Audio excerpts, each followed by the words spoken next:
tak sabar turun ke trek. Toprak blak-blakan tantang duel Marc Marquez di lintasan. Ada pembalap yang datang ke kelas utama untuk belajar. Ada pula yang datang membawa ambisi besar sejak langkah pertama. Toprak Razgatlioglu termasuk dalam kelompok kedua. Namun, di balik kepercayaan diri dan reputasinya sebagai juara dunia World SBK, Toprak tidak menutup-nutupi satu hal, yaitu rasa kagumnya pada Marc Marquez, sang juara dunia MotoGP 2025. Kekaguman itu bukan sekedar basa-basi pembalap baru yang ingin mengambil hati publik MotoGP. Ia lahir dari pengamatan panjang terhadap perjalanan seorang juara yang jatuh, hancur, lalu bangkit kembali dengan cara yang tidak banyak orang mampu. Dalam acara peluncuran skuad Prima Pramac Racing di Siena, Toprak berbicara dengan nada yang jujur, terbuka, dan tanpa topeng. Ia tidak berbicara sebagai rival yang ingin menjatuhkan, melainkan sebagai pembalap yang memahami betapa mahalnya harga sebuah kebangkitan. Saya punya hubungan yang sangat baik. Marc adalah legenda dan orang yang rendah hati. Sikapnya tak seperti seorang superstar. Itu yang membuat saya kagum padanya, ungkap Toprak. Kalimat itu menjadi penanda penting. Di dunia balap modern yang syarat ego dan pencitraan, Toprak justru menyoroti sisi yang sering luput dari sorotan kamera, yaitu kerendahan hati. Bagi Toprak, Marc bukan hanya 9 kali juara dunia, tetapi sosok yang tetap membumi meski pernah berdiri di puncak tertinggi olahraga ini. Ia mengingat jelas musim lalu saat Marc Marquez kembali menunjukkan siapa dirinya setelah melewati fase tergelap dalam karirnya. Cedera berat, operasi berulang, fase sakit yang tak terlihat, hingga keraguan apakah ia masih bisa bersaing di level tertinggi. Tahun lalu dia menunjukkan kepada seluruh dunia apa yang bisa ia lakukan setelah cedera serius. Itu sangat luar biasa, ujar Toprak. Bagi pembalap yang baru melangkah ke MotoGP, kisah itu bukan sekedar inspirasi, itu adalah tolok ukur. Sebuah pengingat bahwa di kelas ini bakat saja tidak cukup. Yang dibutuhkan adalah mentalitas bertahan, keberanian untuk kembali, dan kejujuran pada diri sendiri tentang batas tubuh dan pikiran. Dari kekaguman itu, lahirlah sebuah impian yang diucapkan tanpa ragu. Saya ingin sekali bertarung dengannya di lintasan. Itu adalah impian, kecuali jika ia memutuskan pensiun. Saya sangat menghormatinya, kata Toprak. Pernyataan ini bukan tantangan kosong, ini adalah bentuk respek tertinggi dalam dunia balap, yaitu keinginan untuk menguji diri melawan yang terbaik, bukan di luar lintasan, bukan lewat kata-kata, melainkan roda ke roda, tikungan demi tikungan. Toprak memahami betul bahwa duel dengan Marquez bukan sekedar soal kecepatan, itu adalah ujian mental, strategi, dan kemampuan membaca situasi di batas ekstrim. Namun justru disitulah daya tariknya. Bagi Toprak, menghadapi Marc Marquez berarti mengukur sejauh mana ia pantas berada di panggung terbesar. Perjalanan Toprak ke MotoGP sendiri bukan lompatan sembarangan. Ia datang sebagai juara World SBK dengan gaya balap cukup agresif, teknik pengereman khas, dan karakter kuat. Namun ia juga datang dengan kesadaran bahwa ini adalah dunia yang berbeda, dengan dinamika, tekanan, dan kompleksitas teknis yang jauh lebih tinggi. Uniknya, dalam fase adaptasi ini, Toprak tidak sendirian. Ia kini didampingi sosok yang pernah berdiri di sisi berlawanan sebagai rival Marc Marquez pada periode paling panas pada musim 2017-2019, yaitu Andrea Dovizioso. Sebagai test rider Yamaha, Dovizioso menjadi jembatan penting bagi Toprak untuk memahami seluk-beluk MotoGP. Bukan hanya soal motor, tetapi tentang cara berpikir, membaca balapan, dan mengelola musim panjang. Saya ini babak baru yang belum tertulis. Jika saya melakukannya dengan baik, itu akan hebat, kata Toprak. Kalimat ini menggambarkan sikap yang seimbang antara ambisi dan kerendahan hati. Toprak tidak datang dengan klaim akan langsung menang, tetapi dengan kesiapan untuk menulis ceritanya sendiri, halaman demi halaman. Bahkan dalam hal sederhana seperti nomor balap, Toprak menunjukkan bahwa setiap keputusan memiliki makna. Itu alasan saya pilih nomor balap selain nomor 54. Saya membicarakannya dengan Dovi. Saya tanya, apakah bagus untuk pakai nomor 7, angka tak biasa yang saya sukai, ujar Toprak. Angka itu bukan sekedar identitas visual, ia adalah simbol fase baru, jarak dari masa lalu, dan keberanian untuk keluar dari zona nyaman. Dengan bimbingan Dovizioso, Toprak mencoba memahami bahwa di MotoGP, detail kecil seringkali menjadi pembeda besar. Toprak juga berbicara tentang Dovizioso dengan nada penuh respect. Saya sangat menyukainya, baik sebagai pembalap maupun sebagai pribadi. Mungkin dia tidak sering tersenyum dan tidak menunjukkan emosinya, tetapi dia memiliki banyak pengalaman. Pengalaman itulah yang kini menjadi bekal utama Toprak saat menatap musim perdananya di kelas utama. Dan di tengah semua persiapan, adaptasi, dan tantangan teknis, satu nama terus muncul sebagai referensi tertinggi, yaitu Marc Marquez. Bagi Toprak, Marquez adalah gambaran ekstrim tentang apa artinya menjadi pembalap komplit. Bukan hanya cepat saat segalanya berjalan sempurna, tetapi juga tetap berbahaya ketika kondisi tidak ideal. Keinginan untuk berduel dengannya bukan lahir dari ego, melainkan dari rasa hormat yang mendalam. Sebuah pengakuan bahwa untuk benar-benar diakui, seseorang harus berani menghadapi standar tertinggi. MotoGP selalu hidup dari duel besar, dari persaingan antar generasi, dari pertemuan gaya balap yang berbeda, dari momen ketika dua dunia bertabrakan di lintasan. Toprak Razgatlioglu versus Marc Marquez adalah salah satu skenario yang sejak awal sudah membuat banyak mata menunggu. Bukan karena provokasi, bukan karena drama, tetapi karena maknanya. Seorang juara World SBK yang sedang menulis babak baru berhadapan dengan legenda hidup yang telah melewati neraka dan kembali dengan senyum tenang. Jelang tes pramusim Sepang, Tardozi jujur ke media, kondisi Marc belum 100%. Kesabaran adalah bentuk keberanian yang paling sunyi. Dan dalam dunia balap, kesabaran seringkali menjadi fondasi dari kejayaan yang lebih besar. Prinsip inilah yang kini mengiringi langkah Marc Marquez jelang tes pramusim MotoGP di Sepang ketika sorotan publik mulai mengarah pada satu pertanyaan sederhana namun krusial. Seberapa siap sang juara dunia menghadapi musim baru setelah cedera bahu yang dialami di Mandalika? Beberapa hari lalu sebelum kalender resmi kembali bergerak, Marc Marquez sudah kembali ke trek. Bukan dengan prototipe MotoGP, melainkan lewat Ducati Panigale V2 dan V4, dua motor produksi yang dipilih secara sadar untuk mengembalikan rasa, ritme, dan koneksi antara tubuh, pikiran, dan mesin. Pilihan ini bukan tanpa makna. Bagi pembalap dengan insting seorang Marc Marquez, tahap awal pemulihan bukan soal kecepatan, melainkan tentang kepercayaan diri dan respons alami tubuh saat kembali dipacu. Dari pinggir lintasan, Davide Tardozi mengamati setiap detail. Bukan sekedar sebagai manajer tim Ducati Lenovo Team, tetapi sebagai figur yang memahami bahwa proses pemulihan pembalap sekelas Marquez tidak bisa diukur hanya lewat catatan waktu. Gerak tubuh, cara masuk tikungan, kestabilan saat keluar sudut, hingga bahasa tubuh ketika turun dari motor, semuanya menjadi indikator yang jauh lebih jujur. Apa yang dilihat Tardozi cukup untuk membangun optimisme. Marquez tampak menikmati sesi tersebut. Tidak ada gerakan kaku, tidak terlihat ragu, dan yang paling penting, ia terlihat alami. Sebuah kata sederhana, namun syarat makna bagi pembalap yang baru melewati masa pemulihan. Tardozi tak menutup-nutupi kesannya. Marc pada dasarnya adalah pribadi yang positif. Saya melihatnya benar-benar baik. Dia berputar untuk berlatih dan bersenang-senang karena ia suka mengendarai motor. Jadi saya melihatnya sangat baik dan secara pribadi saya sangat positif. Kalimat ini mencerminkan dua hal penting. Pertama, Ducati tidak menilai Marquez hanya sebagai aset kompetitif, tetapi juga sebagai individu dengan kecintaan murni pada berkendara. Kedua, proses pemulihan ini tidak dibangun di atas tekanan, melainkan kenyamanan. Meski begitu, Tardozi tetap realistis.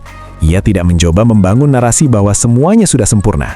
Justru sebaliknya, ia memilih kejujuran yang tenang. Saya pikir jika dia belum di 100%, dia setidaknya akan mendekati 100%. Tujuannya adalah siap untuk di balapan pertama dan masih ada sekitar 1,5 bulan lagi. Intinya adalah kami tidak khawatir. Pernyataan ini menjadi penegasan arah Ducati. Fokus utama bukan tes Sepang, bukan pula sensasi awal musim, melainkan kesiapan penuh saat lampu start balapan pertama menyala. Dalam konteks pembalap seperti Marquez, Ducati memahami bahwa performa terbaik tidak selalu datang dari paksaan, tetapi dari timing yang tepat. Tes pramusim di Sepang memang penting. Di sanalah fondasi teknis musim dibangun, setelan dasar ditentukan, dan korelasi data diuji. Namun bagi Marc Marquez, tes ini juga memiliki dimensi lain. Mengukur tubuhnya sendiri dalam intensitas yang lebih tinggi tanpa harus mengambil resiko berlebihan. Dari sudut pandang Ducati, tidak ada urgensi untuk memaksa. Musim 2026 panjang, kalender padat, dan pengalaman telah mengajarkan bahwa kehilangan 1% kondisi fisik bisa berujung pada harga mahal. Itulah sebabnya Tardozi berkali-kali menekankan bahwa ketenangan adalah kunci. Aspek mental pun menjadi perhatian besar. Cedera seringkali tidak hanya meninggalkan bekas fisik, tetapi juga bayangan psikologis. Namun di titik ini, Tardozzi tidak melihat tanda-tanda keraguan. Dalam hal itu juga, saya melihatnya baik-baik saja. Saya sudah mengatakan sebelumnya, Mark adalah pribadi yang positif dan tidak ada keraguan dia memiliki sikap mental yang tepat. Ini adalah pernyataan penting, karena mentalitas adalah senjata utama Marquez sepanjang kariernya. Bukan hanya keberanian, tetapi keyakinan bahwa setiap fase sulit adalah bagian dari perjalanan, bukan penghalang permanen. Latihan dengan Panigale V2 dan V4 juga memberi sinyal lain. Marc Marquez tidak terburu-buru membuktikan apapun. Ia tidak mengejar headline, tidak mencari pembenaran. Ia hanya melakukan satu hal yang selalu ia lakukan sejak awal kariernya, mengendarai motor dengan rasa senang. Bagi Ducati, ini adalah tanda sehat. Pembalap yang menikmati proses biasanya akan lebih jujur dalam memberikan feedback, lebih sabar dalam pengembangan, dan lebih stabil saat tekanan meningkat. Semua elemen itu sangat dibutuhkan jelang musim yang diprediksi akan kembali kompetitif. Tes Sepang pada 3 hingga 5 Februari 2021 akan menjadi momen pertama Marc Marquez kembali ke atmosfer resmi MotoGP. Namun Ducati tidak memandangnya sebagai ajang pembuktian mutlak. Yang lebih penting adalah kontinuitas. Bagaimana tubuh Marquez merespons beban bertahap, bagaimana ia bangun dari satu hari ke hari berikutnya, dan bagaimana ia beradaptasi tanpa rasa takut. Ini selaras dengan filosofi Ducati saat ini. Bukan sekedar mengejar kemenangan instan, tetapi membangun stabilitas jangka panjang. Marc Marquez dengan segala pengalaman dan naluri juaranya memahami pendekatan tersebut. Optimisme Tardozzi bukan euforia kosong. Ia lahir dari observasi langsung, dari detail kecil yang sering luput dari kamera. Cara Marquez tertawa setelah sesi, cara ia berdiskusi santai tentang motor, hingga cara ia turun dari motor tanpa gestur protektif berlebihan. Semua itu memberi pesan sederhana, prosesnya berjalan. Masih ada waktu sebelum balapan pertama, masih ada ruang untuk pemulihan peluh. Dan bagi Ducati, tidak ada kebutuhan untuk panik. Mereka melihat arah, bukan hanya titik. Raja terakhir di era 1000 cc. Stoner prediksi Mark akan tampil lebih buas di musim 2026. Ada momen dalam sejarah balap ketika waktu tidak lagi menjadi musuh, melainkan panggung terakhir untuk menutup sebuah era dengan cara yang paling kejam dan paling indah. Musim 2026 berdiri tepat di titik itu. Dan bagi Marc Marquez, musim tersebut bukan sekadar lanjutan karir, melainkan kesempatan langka untuk mengunci namanya dalam sejarah MotoGP dengan tinta yang tidak bisa dihapus. Tahun 2026 akan menjadi musim terakhir era 1000 cc sebelum MotoGP memasuki babak baru dengan regulasi 850 cc pada 2027. Pergantian regulasi selalu menjadi garis pemisah dalam sejarah balap. Ia menandai akhir sebuah filosofi teknis, cara mengendarai, dan karakter motor yang telah membentuk generasi pembalap selama lebih dari satu dekade. Pembalap yang menutup era itu sebagai juara dunia akan selalu dikenang sebagai simbol supremasi terakhir. Dalam konteks ini, Marc Marquez berada di posisi yang nyaris sempurna. Jika ia mampu kembali merebut gelar juara dunia pada 2026, maka ia akan tercatat sebagai pembalap tertua sekaligus yang terakhir menjuarai era 1000 cc. Sebuah pencapaian yang tidak hanya berbicara tentang angka, tetapi tentang makna, ketahanan, dan dominasi lintas generasi. Marc bukan pembalap yang mengandalkan momentum sesaat. Sepanjang karirnya, ia selalu menunjukkan satu karakter konsisten. Ketika ada peluang untuk menciptakan sejarah, ia akan masuk tanpa ragu. Ia melakukannya saat masih sangat muda. Ia bertahan saat cedera nyaris mengakhiri karirnya, dan kini ia kembali ke puncak dengan versi dirinya yang jauh lebih matang. Dengan Ducati, Marc tidak lagi berada dalam fase pembuktian. Ia tidak perlu memaksakan diri di setiap lap. Ia tidak perlu selalu menjadi yang tercepat di setiap sesi. Yang ia miliki sekarang adalah kendali penuh atas motor, atas balapan, dan atas kejuaraan. Inilah versi Marc yang oleh banyak rival dianggap paling berbahaya, cepat, cerdas, dan sabar. Pandangan ini diperkuat oleh tanggapan Stoner. Mantan juara dunia MotoGP itu dikenal sebagai sosok yang masih mengamati jalannya MotoGP. Dalam satu kesempatan, Stoner secara terbuka menilai Marc sebagai pembalap dengan tingkat pemahaman yang tidak dimiliki kebanyakan rider. Marc bukan hanya cepat, dia tahu persis di mana batasnya dan bagaimana mendekatinya tanpa melewatinya, ujar Stoner. Menurutnya, keunggulan Marc tidak terletak pada keberanian semata, melainkan pada kemampuan membaca situasi ekstrim dan tetap menjaga kendali. Stoner bahkan menilai bahwa Mark versi berpengalaman jauh lebih berbahaya dibanding Mark muda. Pembalap seperti Mark ketika sudah memiliki pengalaman penuh menjadi jauh lebih mematikan. Sebenarnya, dia tidak perlu menang di setiap balapan untuk menguasai kejuaraan, kata Stoner. Pernyataan ini mencerminkan perubahan besar dalam gaya balap Mark, dari agresi tanpa kompromi menjadi efisiensi yang mematikan. Menurut Stoner, kualitas terbesar Mark saat ini adalah kemampuannya membaca satu musim sebagai satu narasi panjang, bukan kumpulan balapan terpisah. Dia tahu kapan harus mengambil resiko dan kapan cukup membawa pulang poin. Itu kualitas juara sejati, tegas Stoner.